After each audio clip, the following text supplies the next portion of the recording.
We've all seen it. Someone screws up again, and instead of calling it out, someone else jumps in to fix it.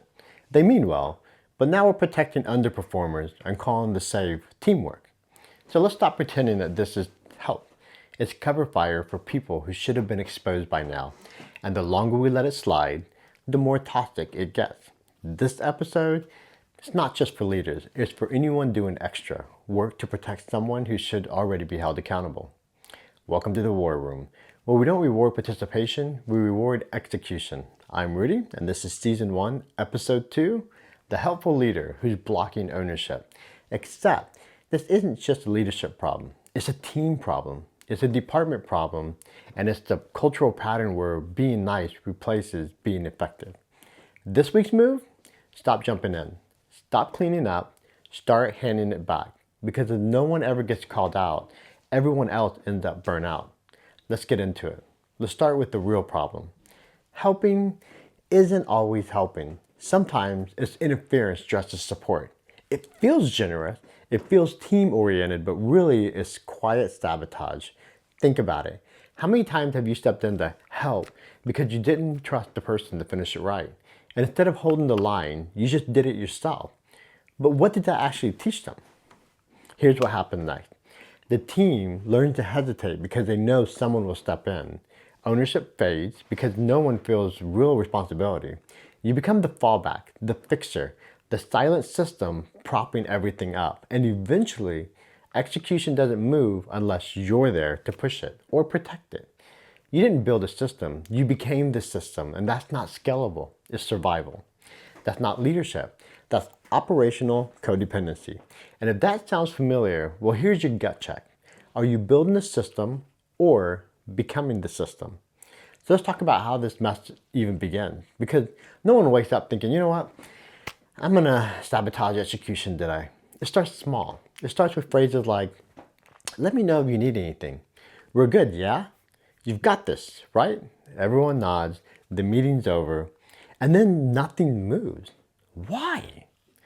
Because no one actually knows what done looks like. There was no confirmation, no ownership, no actual commitment. So when the task stalls, what do? You step in, you clean it up again. You tell yourself, it's just faster that way. But in doing that, you set the pattern. Here's the kicker.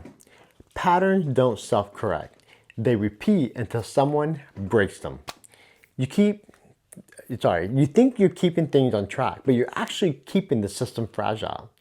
So now your leadership role has become crisis response, and every time you help, you're quietly telling the team, you don't have to own this, I will. That's how dependency is built. One soft rescue at a time. So how do you stop the drift? You don't rescue it, you restructure it. Real leadership means making ownership visible, repeatable, and non-negotiable. And that starts with 5 critical questions that's asked at the end of every project, kickoff, meeting, or task handoff. Okay, 1, who owns this? Talking to you. Who owns it? 2, what does done look like? 3, when is it due? 4, what could get in the way? 5, what's the escalation path if it stalls, right? You shouldn't know that it's behind on the date that it's due. You should know it's behind before so that you can take proactive countermeasures to get it back on track. If you can't answer those 5 questions clearly, you're not delegating, you're guessing. You're throwing tasks into the wind and hoping someone catches them. Yeah, kind of hit a little close, didn't it? That's not leadership, that's wishful thinking. So let me give you an example. Your team is assigned to a client presentation. If one person is responsible for building slides and no one knows who owns the content review or delivery prep, you just built a silent failure. Everyone assumes someone has it, but when that call hits the calendar day, nobody is ready, and now you're scrambling. That's what these 5 questions prevent. They don't just assign work, they assign ownership. Ownership means someone is accountable for making sure that things get done. Not doing everything themselves, but ensuring it moves, clear blockers, and hits the finish line. So next meeting, slow it down, run the 5 questions, make it uncomfortable. because discomfort now prevents failure later. Still not sure if you're enabling dependency? Run the grit check. By the way, grit, get results, ignore talk. Still love that. So what you want to ask is, did I build ownership or did I take it away? If you jumped in, redirected, or finished it yourself, you didn't coach, you controlled. Now run the melt test. This goes hand in hand with grit, the melt test. If you don't know what this is, go read the culture shift framework, okay? That'll help you explain some of this. So you want to ask, if I stop watching, does execution hold or does it melt?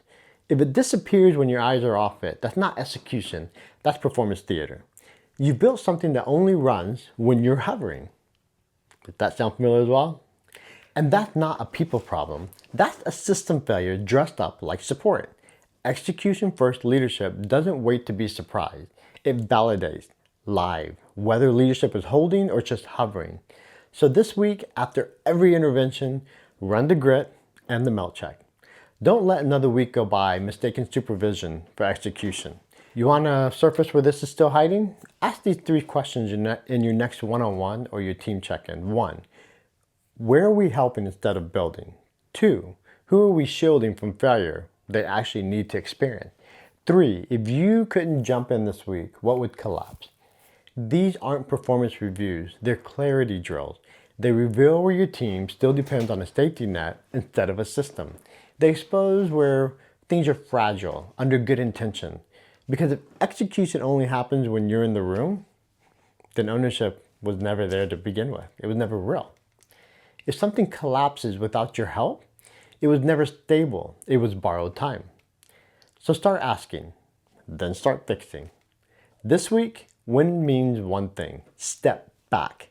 Reassign what you're still holding. Correct any rescue loops before they become culture. Because leadership isn't measured by how much you carry, it's measured by what still moves when you don't. You can't scale saviors. You can only scale system. This week win was never about stopping all the help. It was about redefining what leadership and general support actually looks like. Help is only helpful when it ends in independence. That's your reset from here on out. Support ends in ownership, or it ends. Grab the full toolkit on our website, and if this hit, like, share, comment, and send it to the leader who means well but can't stop doing other people's job. I'm talking to you. Next week, we align where execution stops being a favor and becomes a system. See you next week.